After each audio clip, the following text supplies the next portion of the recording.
Easter at Santa Pod. 60,000 people have come here to see one man, Don Garlits. Okay, turn that fuel on to about 9. Here, he prepares for a qualifying run. His first run on English soil for 12 years. We're going down first. You what? We're going down first, so we can go right across to get back into this lane Okay, here, right? okay, good. You picked the right time for an interview, excuse me. Running alongside him, also for a qualifying run, one of Europe's top racers, Clive Skilton. Both cars are push-started to fire up the engines, Skilton first. Garlits waits for Skilton to fire up and then signals his crew to move forward. Back in the pits, Dennis Stone and Jerry Andrews talk about Big Daddy. He's a pure drag race, that man. Well, he's so good. I mean, if he had a look at this one and he'd give us one or two tips and you just do them. You don't question it, you just carry on and do them. You know, he's just that good. It's like drag racing law book. Both cars put in their first qualifying runs. Skilton is quickest, much to Big Daddy's surprise and concern. I left first. Oh, sure. Oh, okay. There's no question about that. Because that's a half a second difference in the time. But he just went past you about... well, it was in the middle. 200 feet, and he started to lean on you, and then about just over third distance, I would say, he came past. Shot right out in front, and then it stops him. Well, it's not actually his usual standard. He usually comes straight off the trailer and runs a 5. But over here, he's never been on this track before, and I think he's just feeling his way. He's got one more run to do. Garlits brings down his Swamp Rat dragster for his second mandatory qualifying run. The engine in his car can develop over 2,000 brake horsepower.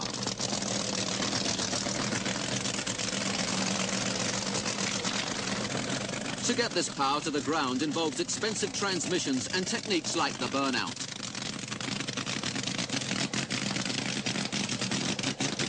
Ron Burrows, the mechanic, puts down water into which Garlits will move the car.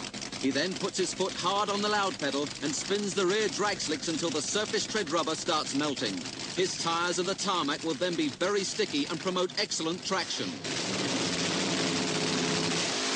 Dennis Priddle, strip record holder, looks on. I currently hold the track record at 6.04, and I don't think he's going to beat it. So Garlits edges his car into the timing beams, ready for his final qualifying pass. His engine looks decidedly unwell. He puts in the necessary second run, but qualifies with a 6.9-second blast in 5th position. What the actual trouble is?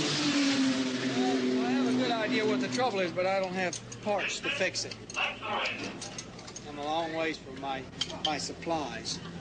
He's been the tops for 27 years. That man he can run fast when he wants to run fast. He can run slowly when he wants to run slowly. In my opinion, he's just trying to put on a show. He's making everybody think they're very good.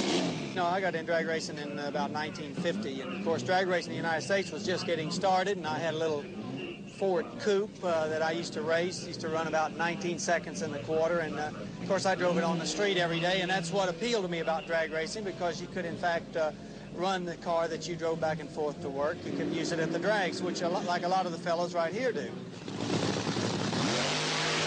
Clive Skilton puts in his second qualifier at 6.3 seconds and really looks good.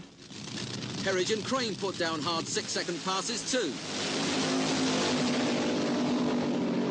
Well, I hate to make predictions because in drag racing, you know, you never know till the last dog is drug off, as we say in the States, and anything can happen. I have to face the fastest qualifier, Peter Crane, who is a very formidable opponent.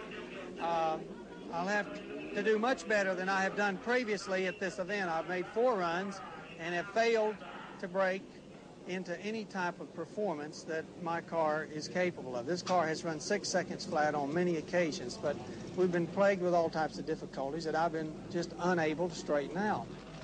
But the moment of truth has arrived. Ron Picardo brings down his Firefly dragster in the first quarter-final. His crew frantically rush around to maneuver his car into the correct lane. His competitor, Alan Herridge, follows him down to the start with the asphalt alligator. Picardo does his burnout. Herridge burns out his slicks, momentarily screening the action from the spectators with thick tyre smoke. Picardo's pit crew direct him back into the sticky rubber tracks he made with his burnout. but he seems to be coming back a bit too fast. He's going to hit the water. And he has. The crew have completely wasted the burnout routine, and worse still, Ricardo does not know what's happened. Just look at those wet slicks. His car will be a real handful. The wet slicks have their effect, and Ricardo only just manages to keep control, whilst Herridge wins with 6.29 seconds at 216 miles per hour. On to the second quarter-final. Owen Hayward brings the Hound Dog dragster round with a new engine installed overnight. This will be his first run with it. Here's his competitor Tony Froome, but he's not happy with his engine as he prepares for the burnout. Hayward's car sounds strong, but Froome's worst fears are realised. The stress of the burnout proves too much for his engine, and Hayward makes a solo run for a place in the semi-finals. He makes it in 6.76 seconds at 200 miles per hour. His chute starts slowing him down whilst Froome starts counting his losses. But the action continues with the third quarter-final, and Clive Stilton brings Revolution 3 down the far-up road, followed by Hemi Hunter driven by Jerry Andrews. Stilton burns out in the near lane, and they're ready for the race.